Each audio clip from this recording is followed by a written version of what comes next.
A madrugada na zona leste de São Paulo carregava o cheiro familiar de óleo quente e cebola refogada.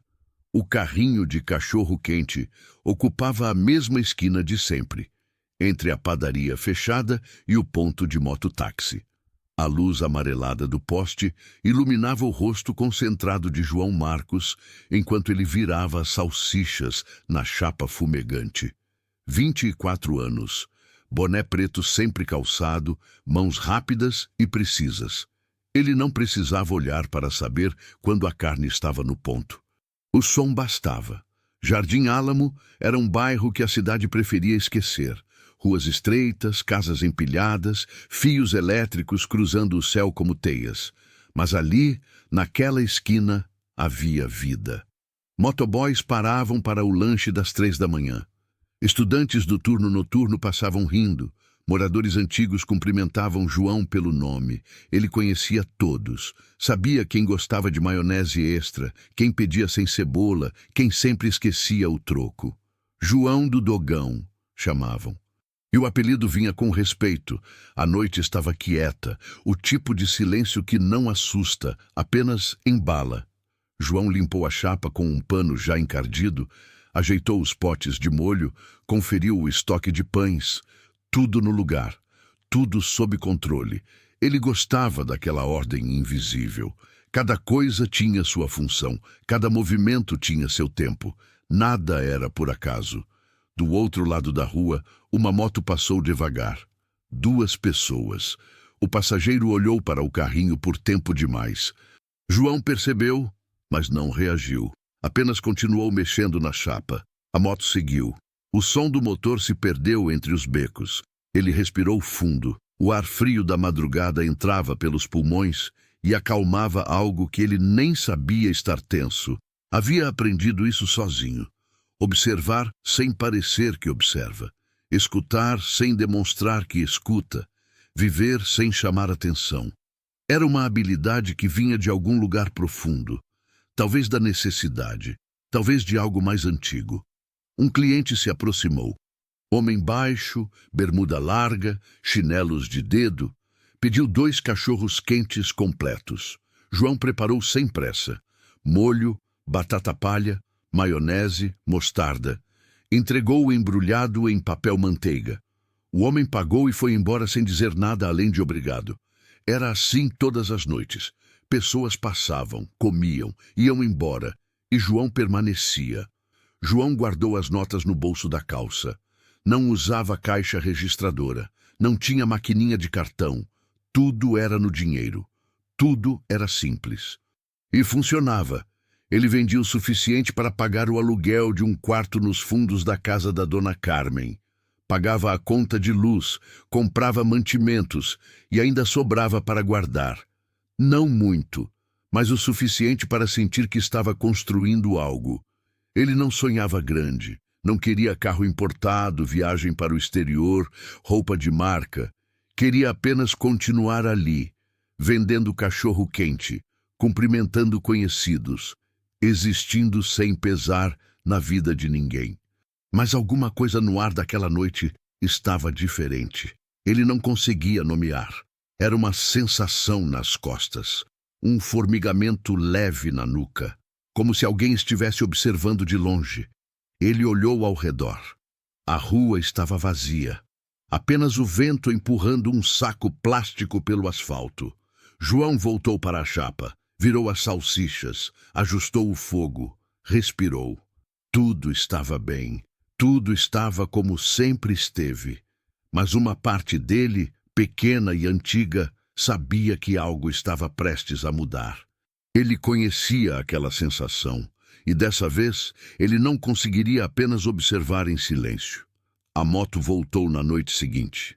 Mesma hora, mesmos 2 homens. Mas dessa vez ela parou. João estava limpando a chapa quando ouviu o motor cortar. Ele não ergueu os olhos imediatamente. Continuou passando o pano em movimentos circulares, como se nada tivesse mudado. Mas seu corpo inteiro estava atento, cada músculo preparado, cada sentido amplificado. Os 2 desceram. O piloto era magro, tatuagem no pescoço, boné virado para trás. O garupa era mais velho, barriga saliente, corrente grossa de ouro balançando no peito. Foi ele quem se aproximou primeiro. Os passos eram lentos, calculados, o tipo de caminhada que quer ser notada. "E aí, patrão?", disse o homem da corrente. Sua voz carregava uma cordialidade falsa. "Tudo certo por aqui?" João finalmente olhou. Encontrou os olhos do homem e segurou o contato por 2 segundos. Nem mais, nem menos. "Tudo certo", respondeu. "Vai querer alguma coisa?" O homem sorriu. Não foi um sorriso alegre. "Quero sim. Quero saber se você conhece o bairro direito, se sabe como as coisas funcionam aqui." João colocou o pano sobre o ombro. As mãos ficaram livres, mas relaxadas. "Conheço sim. Nasci aqui, cresci aqui, trabalho aqui. Então você sabe que ninguém trabalha sozinho, né?" O tom mudou. Ainda educado, mas com uma lâmina escondida nas palavras. "Todo mundo precisa de proteção, de segurança. De alguém que cuida." João não respondeu, apenas continuou olhando. O silêncio dele era uma resposta. O homem da corrente deu um passo à frente. "A gente cuida do bairro, patrão. Faz o corre. Mantém a paz. Mas isso tem um custo. Você entende, né? Um custo pequenininho, simbólico." "Quanto?" A voz de João saiu firme, sem medo, mas também sem desafio. 50 por semana." O homem disse isso como quem oferece um favor. "É nada, brother. Você tira isso fácil. Em troca, a gente garante que ninguém mexe com você. Ninguém quebra seu carrinho. Ninguém te incomoda." João respirou fundo. Ele sabia o que aquilo significava. Não era proteção, era extorsão. E 50 por semana viraria 100, depois 200, depois eles pediriam outra coisa, e mais outra, até que não sobrasse nada. "Eu não preciso de proteção", disse João. Sua voz continuou calma, quase gentil. "Eu só quero trabalhar." O sorriso do homem desapareceu. O piloto da moto cruzou os braços e deu um passo para o lado, bloqueando a visão da rua. Agora, eles formavam uma parede, e João estava encurralado entre o carrinho e eles. "Você não entendeu, patrão?" O homem da corrente inclinou a cabeça. "A gente não está pedindo, a gente está avisando. Ou você colabora, ou a gente vai ter que ensinar como as coisas funcionam aqui." João segurou a barra do carrinho. Seus dedos apertaram o metal frio. Ele podia sentir o peso da situação. Podia sentir a ameaça não dita, mas algo dentro dele se recusava a ceder. "Eu entendi", disse ele. E a resposta é não. O silêncio que seguiu foi denso. O homem da corrente olhou para o piloto. Depois, voltou os olhos para João.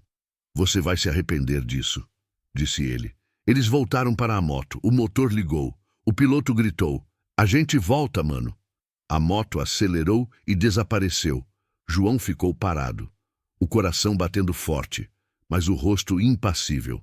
Do outro lado da rua, escondido na sombra de uma entrada de prédio, um homem observava.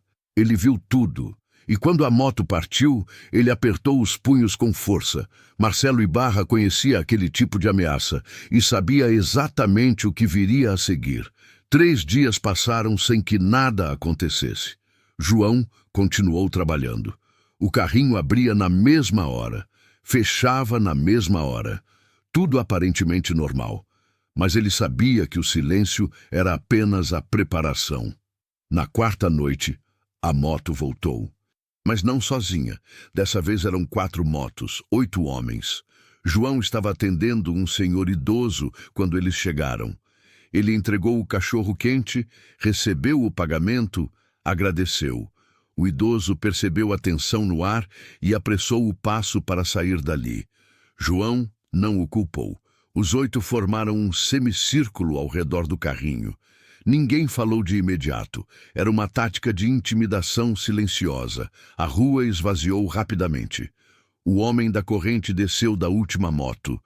Aproximou-se devagar, as mãos nos bolsos. Parou a 1 metro de João. "Você teve tempo para pensar", disse ele.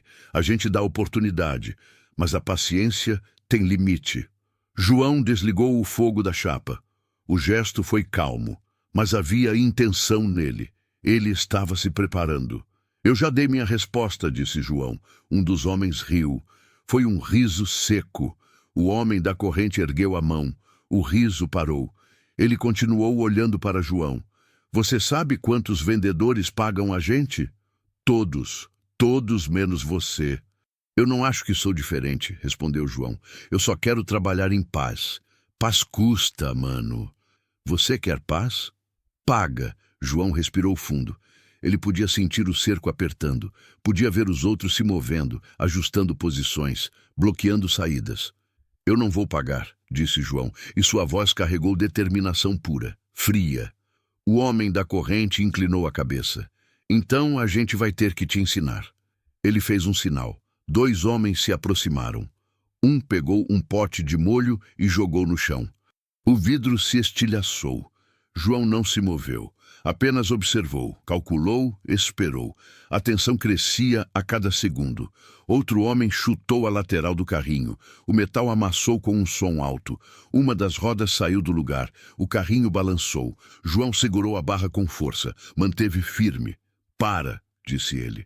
Sua voz continuou baixa. Mas havia um limite sendo alcançado. Parem agora. Ou o quê? O homem da corrente se aproximou até ficar centímetros do rosto de João. Vai fazer o quê? Vai chamar a polícia? João olhou direto nos olhos dele, e naquele momento algo mudou. O homem viu algo no olhar de João que o fez hesitar.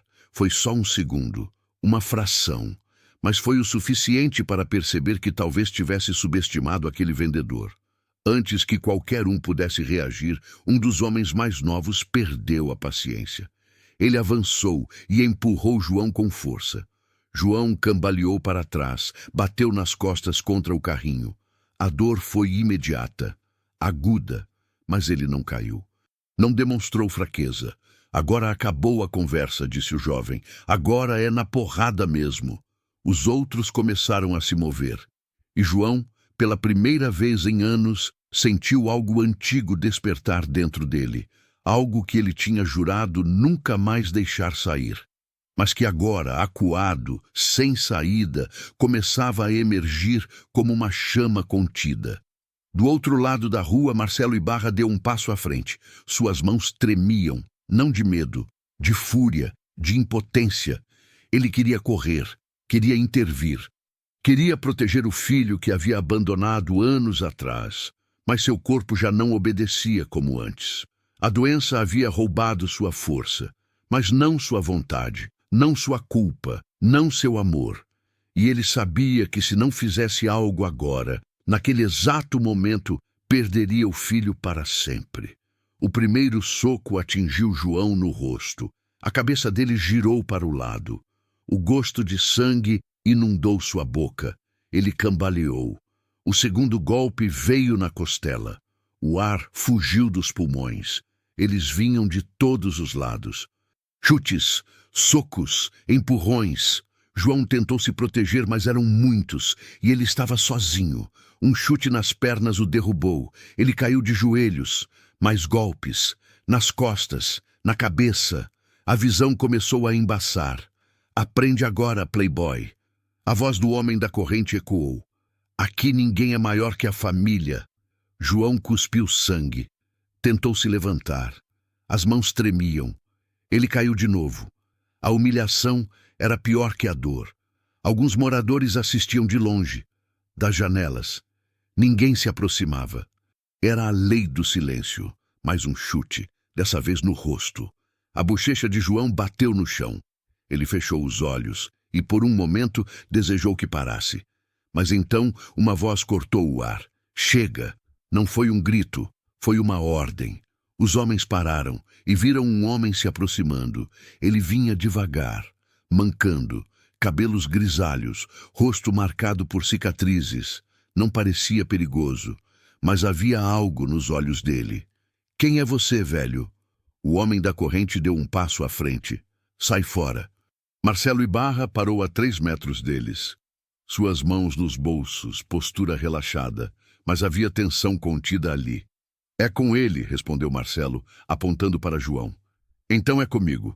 O homem da corrente riu. Velho, você tá ficando senil? A gente é 8. Você é 1. Marcelo não respondeu. Apenas olhou para João, o filho que havia abandonado, o filho que agora sangrava no chão.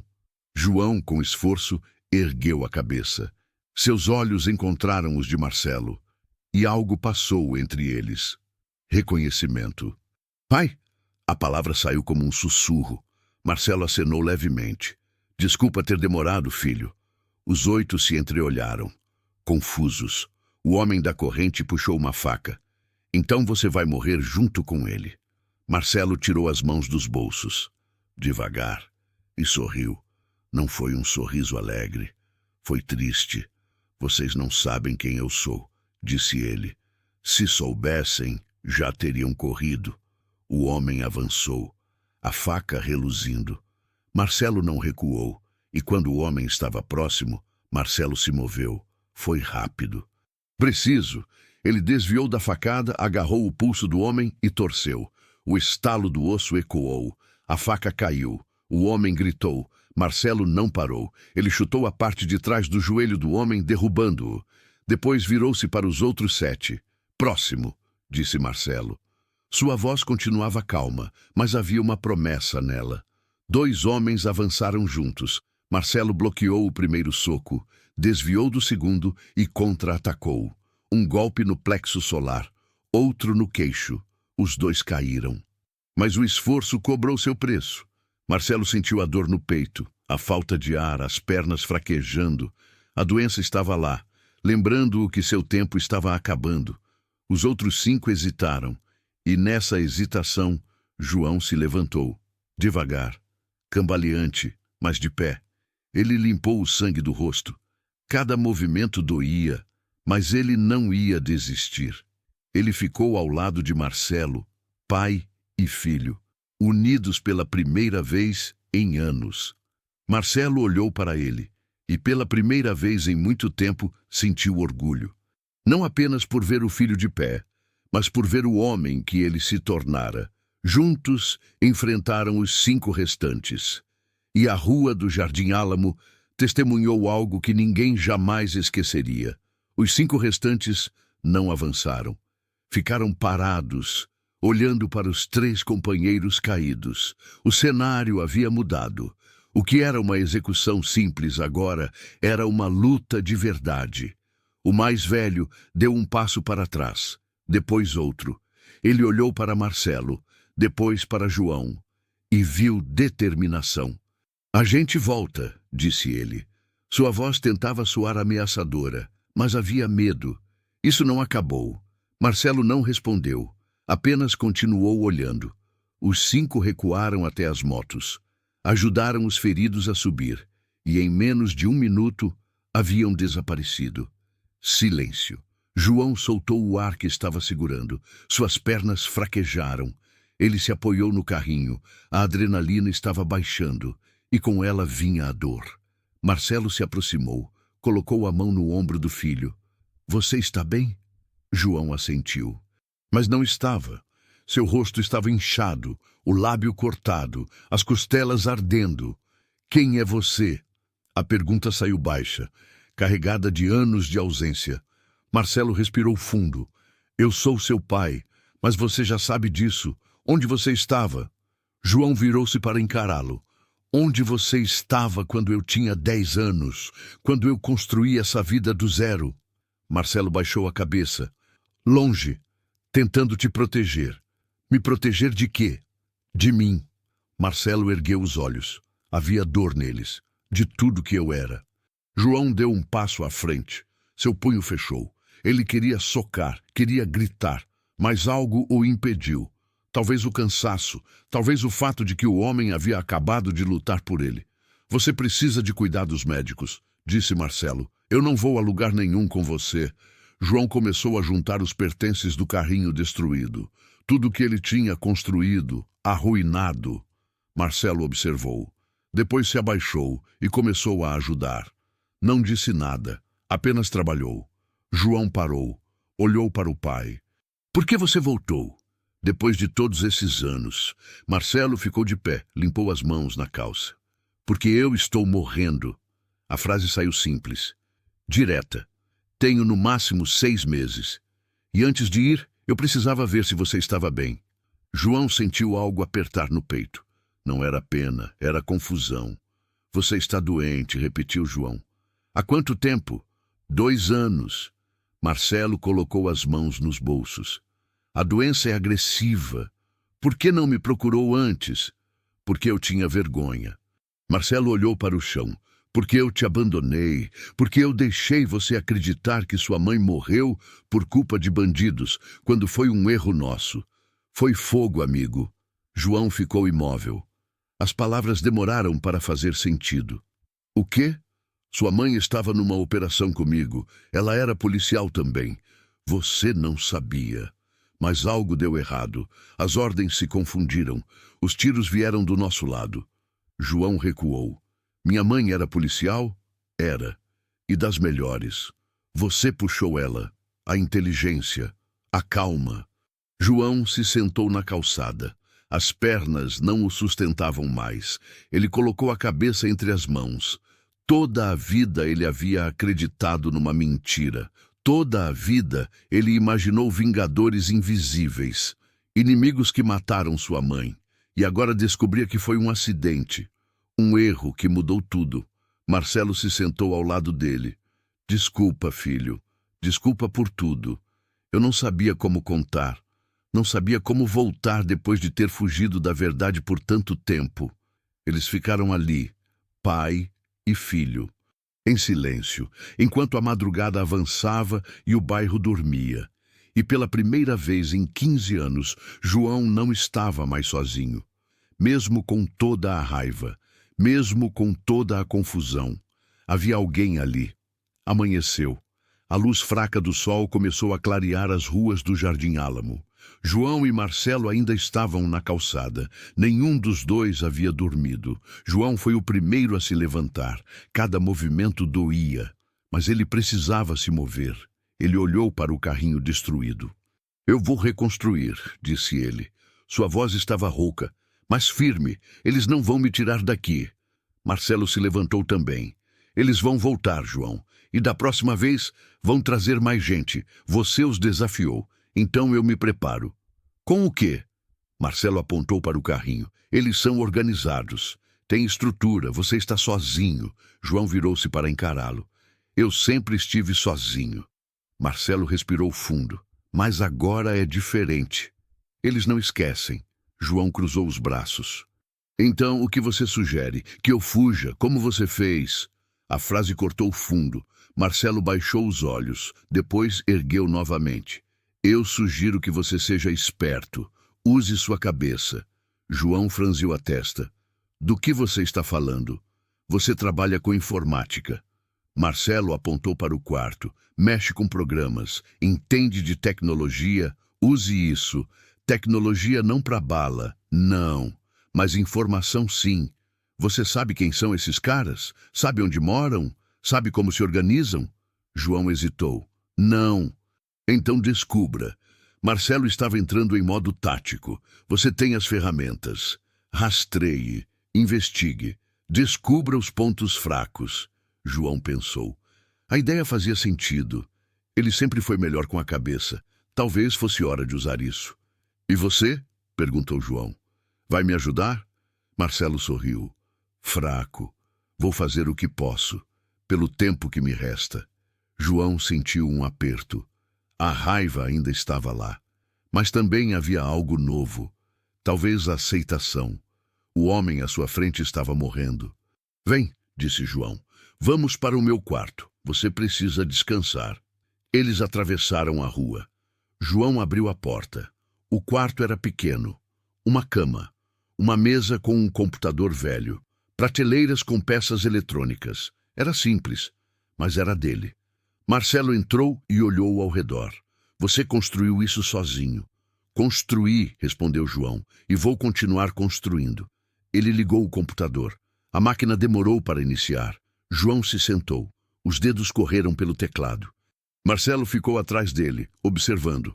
O que você vai fazer? Vou começar pelo básico. João abriu um programa. Vou identificar padrões, horários, rotas. Motos deixam rastros. Marcelo assistiu em silêncio. E pela primeira vez, ele viu no filho algo que não esperava.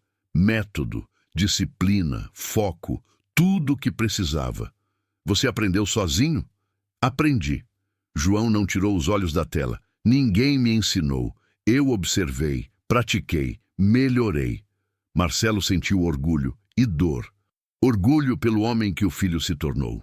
Dor por não ter estado lá para testemunhar cada passo dessa jornada solitária.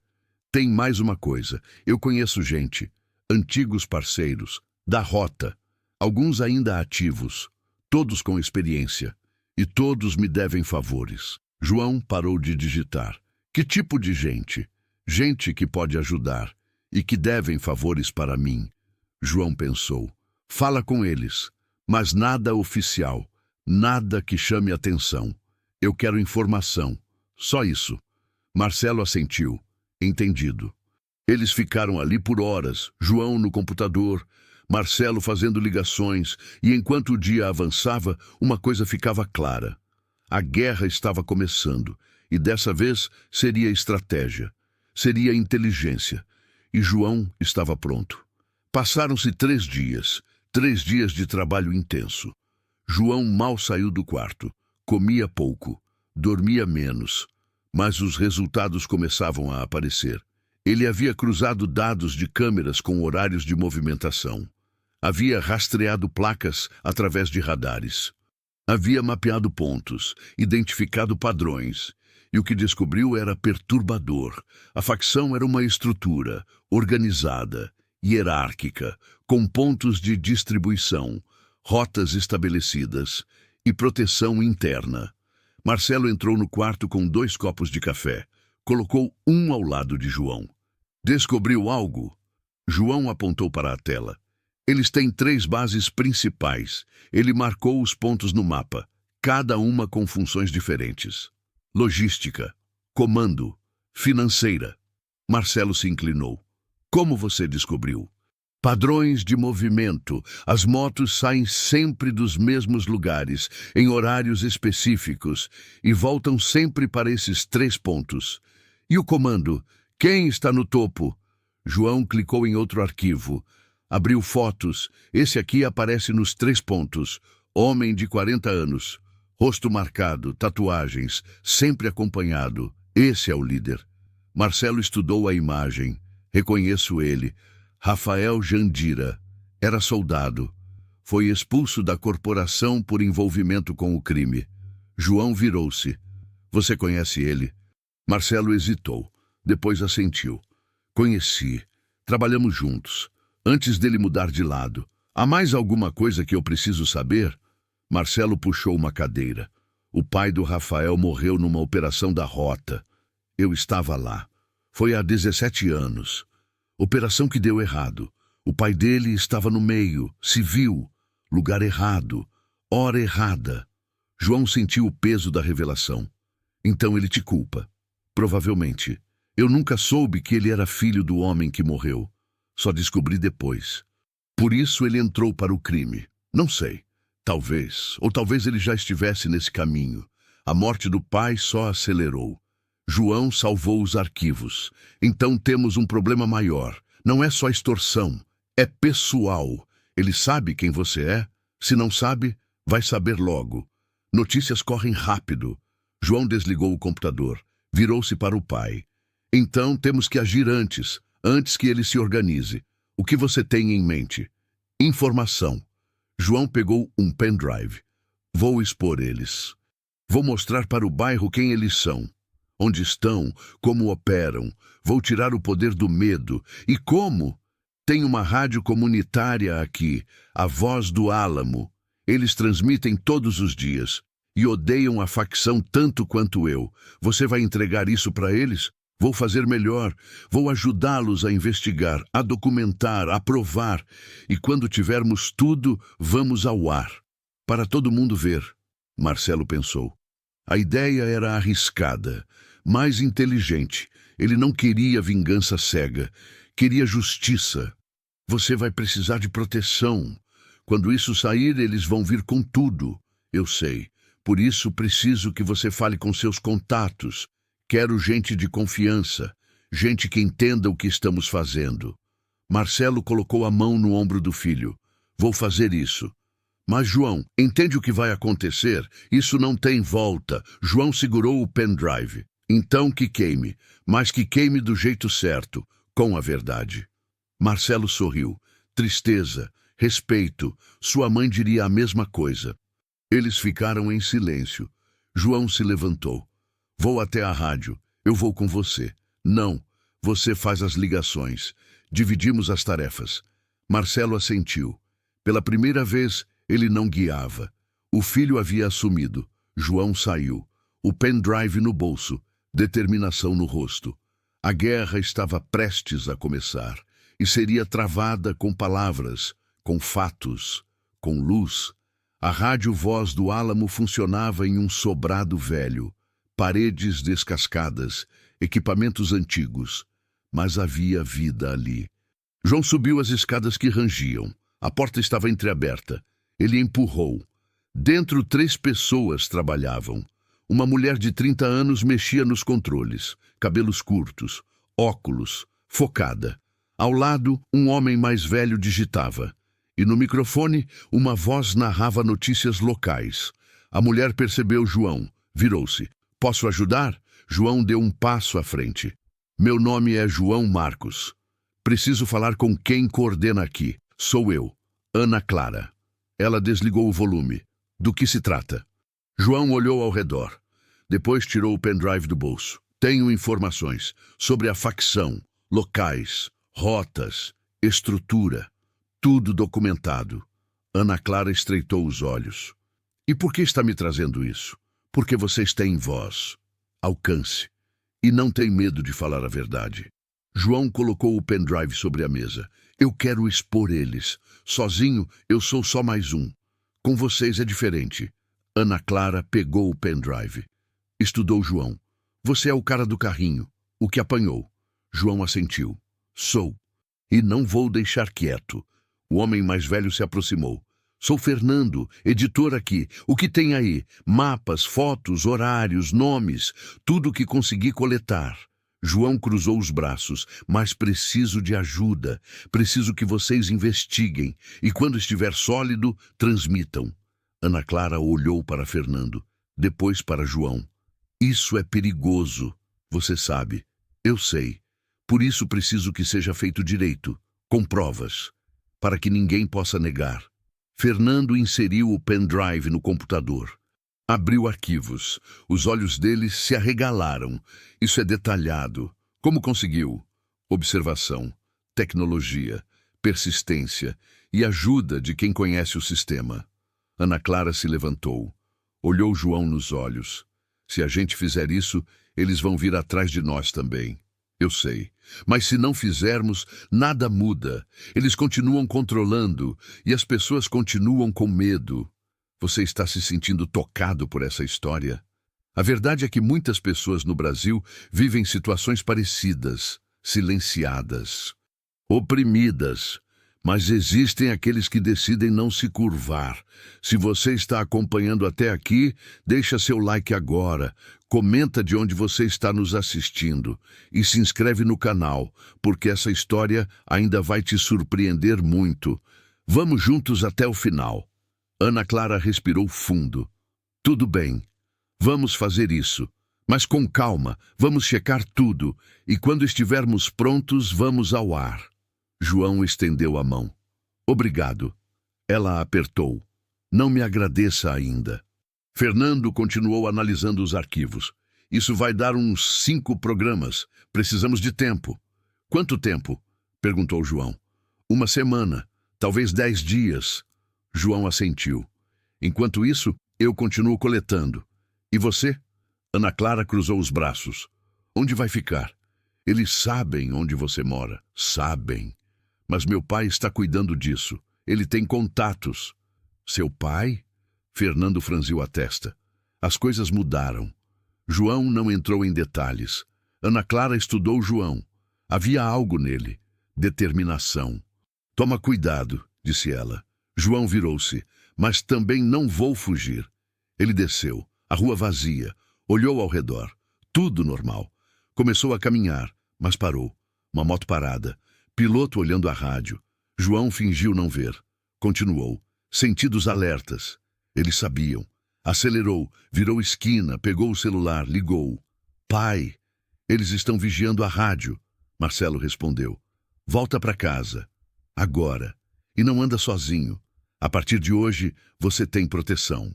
Quando João chegou em casa, 3 homens estavam esperando. Ele parou. A mão foi para o bolso. Mas Marcelo apareceu na janela e acenou. Relaxa. São nossos. João se aproximou. Os 3 homens eram diferentes. Um era alto, cabelos raspados, postura militar. Outro mais velho, barriga saliente, olhar experiente. O terceiro magro, tatuagens nos braços. O alto se apresentou. Cabo Ramos, trabalhei com seu pai na rota. Estou aqui para garantir que você continue respirando. O mais velho estendeu a mão.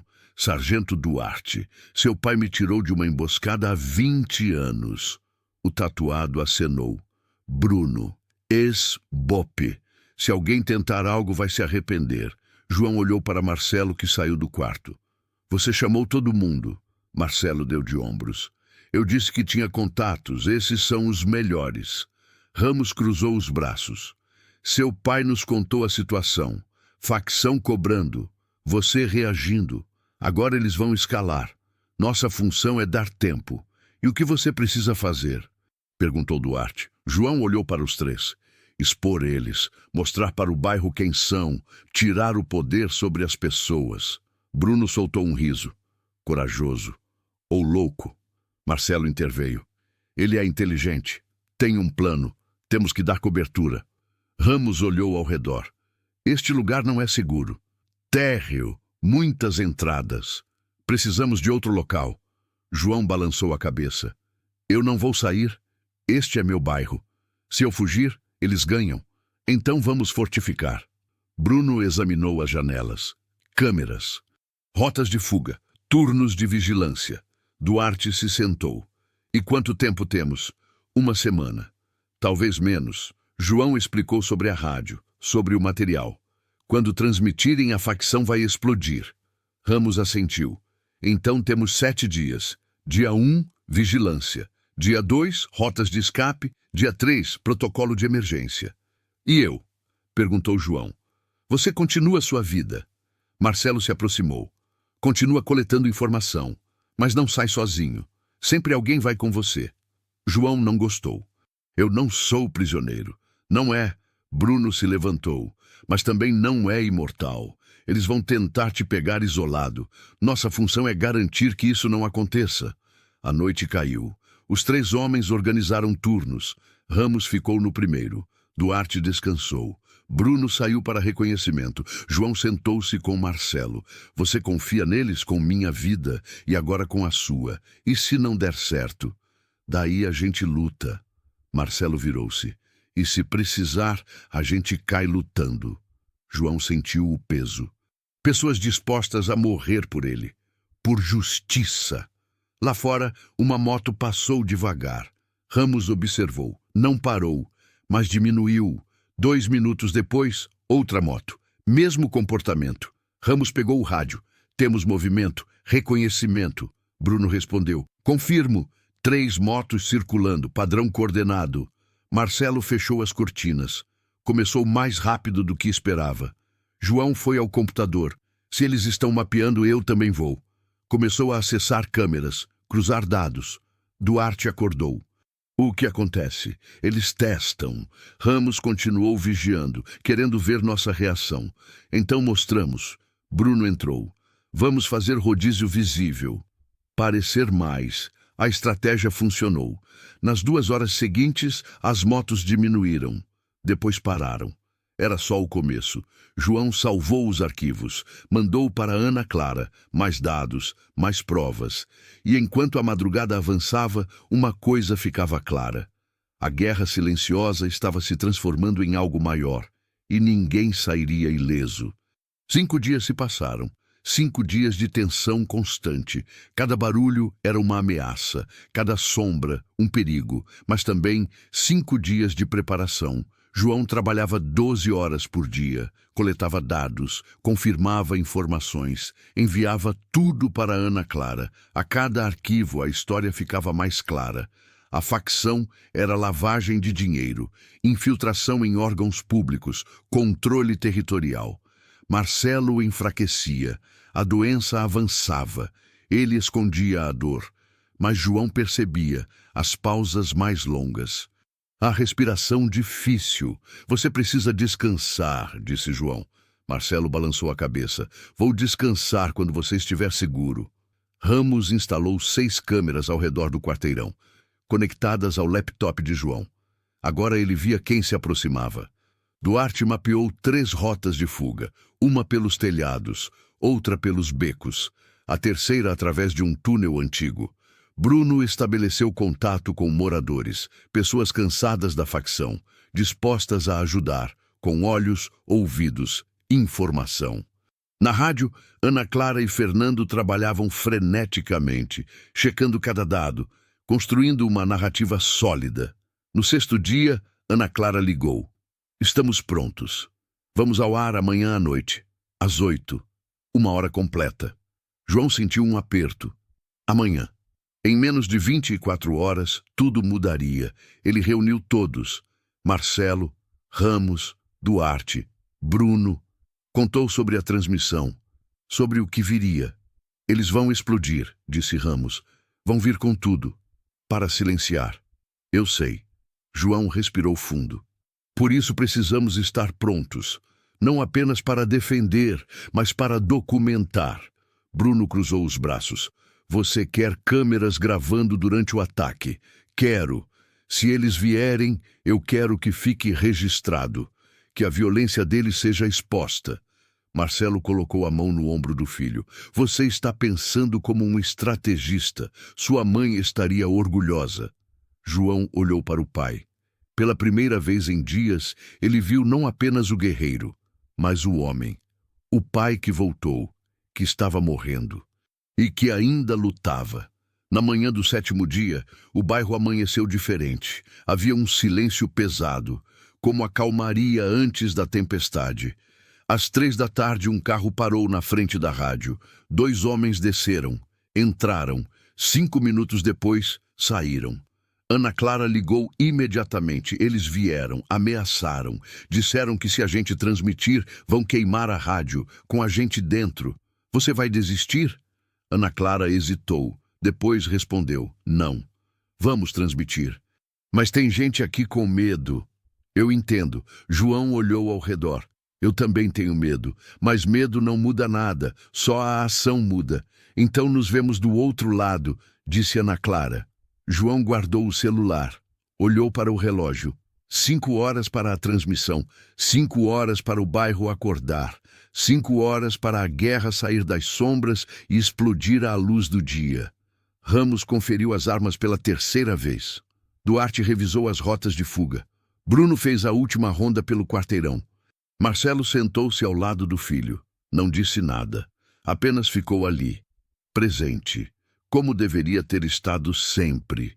E enquanto o sol começava a se pôr sobre o Jardim Álamo, tingindo o céu de laranja e vermelho, João ligou o computador. Abriu os arquivos de transmissão ao vivo, conectou todas as câmeras. E esperou. O que viria a seguir mudaria tudo, para sempre. E não havia mais volta. A decisão estava tomada, o caminho traçado e o destino em movimento. 8 horas da noite. A transmissão começou. A voz de Ana Clara cortou o silêncio, firme, clara. Boa noite, moradores do Jardim Álamo. Esta é uma transmissão especial. Hoje vamos revelar informações que mudarão nossa comunidade. João ouviu pelo rádio, olhos fixos nas câmeras, nas ruas vazias, aguardando. Ana Clara continuou. Durante semanas, investigamos a estrutura criminosa que controla nosso bairro. Hoje, vamos expor nomes, locais, operações. No comando da facção, Rafael Jandira ouviu. Seus olhos se estreitaram. Pegou o rádio. Reúnam todo mundo, agora. A transmissão seguia. Fernando apresentava documentos, fotos, registros, mapas das bases. Cada informação era uma facada na impunidade. 15 minutos de transmissão. As motos começaram a se mover. João viu pelas câmeras. 1, 2, 5, 10, 15 motos, todas convergindo. Eles estão vindo, disse João. Ramos assentiu. Bruno pegou a arma. Duarte posicionou-se na janela. Marcelo se levantou com dificuldade. Olhou para o filho. O que quer que aconteça, eu sempre te amei, mesmo quando estava longe. João segurou a mão do pai. Eu sei. As motos pararam a 2 quadras. Homens desceram. João contou. 23, todos armados, todos coordenados. Na rádio, Ana Clara chegava à parte sensível. E o líder dessa organização tem uma história particular. Rafael Jandira, ex-soldado, filho de um homem morto em operação policial há 17 anos. Rafael ouviu aquilo. Seu rosto contraiu. Como descobriram? Ele apertou a arma. Mexeram com o que não deviam. Os homens se dividiram. Um grupo para a rádio. Outro cercou a casa de João. O terceiro ficou de reserva. Ramos falou baixo. 7 na frente, 4 na lateral, 2 nos fundos. Estamos cercados. João ativou a transmissão ao vivo das câmeras. Agora tudo estava sendo gravado, enviado para servidores externos. Não importava o que acontecesse. A verdade já estava espalhada. Na rádio, Ana Clara concluía. Esta transmissão é um ato de resistência, um grito por justiça, e se algo acontecer conosco, vocês saberão quem foram os responsáveis. Foi quando a porta da rádio se abriu com um chute. 3 homens entraram. Ana Clara gritou. Fernando tentou protegê-la. O som da luta ecoou. Na casa de João, a primeira pedra quebrou a janela, depois a segunda. Ramos disparou para o alto. Os homens recuaram momentaneamente, mas Rafael não estava com seus homens. Ele estava sozinho. Andando em direção à casa, arma na mão, olhos fixos, uma única coisa em mente. João ouviu pela câmera. Rafael Jandira, o homem que seu pai havia ferido sem saber, que agora vinha cobrar. Ele está aqui, disse João. Rafael está aqui. Marcelo olhou pela janela. Viu o homem que conhecera como soldado, cujo pai ele não salvou. O espelho distorcido do que poderia ter sido. Rafael parou na frente. Gritou. Marcelo Ibarra, eu sei que está aí. Você tirou meu pai. Agora eu tiro seu filho. Marcelo respirou. Virou-se para Ramos. Me deixa sair. Não, disse João. Não vou deixar. Marcelo segurou o rosto do filho.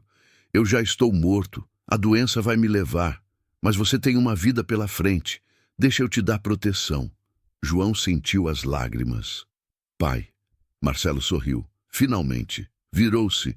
Abriu a porta. Saiu. Sob a luz fraca dos postes, Marcelo Ibarra e Rafael Jandira ficaram frente a frente. 2 homens quebrados. 2 histórias cruzadas. Um destino que seria decidido nos próximos segundos. Os 2 homens se encararam. O silêncio pesava. Rafael segurava a arma. Marcelo estava desarmado, mas nenhum se movia. Você voltou, disse Rafael, sua voz carregada de raiva e dor. Depois de tudo, você voltou. Marcelo respirou. Eu não sabia que era seu pai naquele dia. Rafael deu um passo. E isso muda alguma coisa? Ele estava lá, inocente, e você não protegeu. Você está certo. Marcelo não desviou. Eu falhei. Falhei com seu pai, com meu filho, com minha esposa. Carreguei esse peso por 17 anos. Então você entende. Rafael apontou a arma. Você entende o que é perder. Entendo, e é por isso que eu não vou deixar você fazer com João o que a vida fez comigo. Marcelo abriu os braços. Se precisa de vingança, ela está aqui. Sou eu, não meu filho. Rafael hesitou. A arma tremeu. Ele olhou para Marcelo, depois para a casa. Viu João pela janela, jovem, assustado, mas determinado. E viu algo de si mesmo. Você sabe o que eu me tornei? Rafael baixou a arma um pouco. A dor fez de mim o oposto do meu pai. Ele era honesto. Eu me tornei um criminoso. Marcelo deu um passo. Ainda dá tempo de mudar. Não. Rafael balançou a cabeça.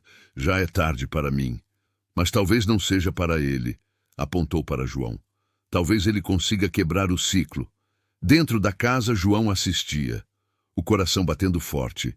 Via o pai, vulnerável, mas corajoso. Fazendo o que nunca tinha feito. Ficando. De repente, um dos homens gritou. Chefe! A polícia! Viaturas se aproximando. Sirenes ecoaram. A transmissão tinha funcionado. Pessoas haviam denunciado. E agora as autoridades vinham. Rafael olhou ao redor. Seus homens recuavam. As motos ligavam. A operação havia falhado. A fuga era a única opção. Ele voltou os olhos para Marcelo. Você teve sorte hoje. Marcelo balançou a cabeça. Acaba aqui. Porque você vai ter que escolher. Continuar esse caminho e morrer como criminoso. Ou parar e tentar reconstruir. Rafael não respondeu. Deu as costas. Começou a andar. Mas parou. Virou-se. Seu filho. Ele tem coragem. Mais do que a gente teve. Marcelo assentiu. Ele é melhor que eu. Sempre foi. Rafael subiu na moto. Olhou para a casa uma última vez. Depois acelerou, desaparecendo na noite. As viaturas chegaram. Policiais desceram. Ramos se identificou. Explicou a situação. Mostrou as gravações. João correu. Abraçou o pai com força. Marcelo segurou o filho. As pernas fraquejaram. A dor voltou, mas ele sorria. Acabou, sussurrou Marcelo. Você conseguiu.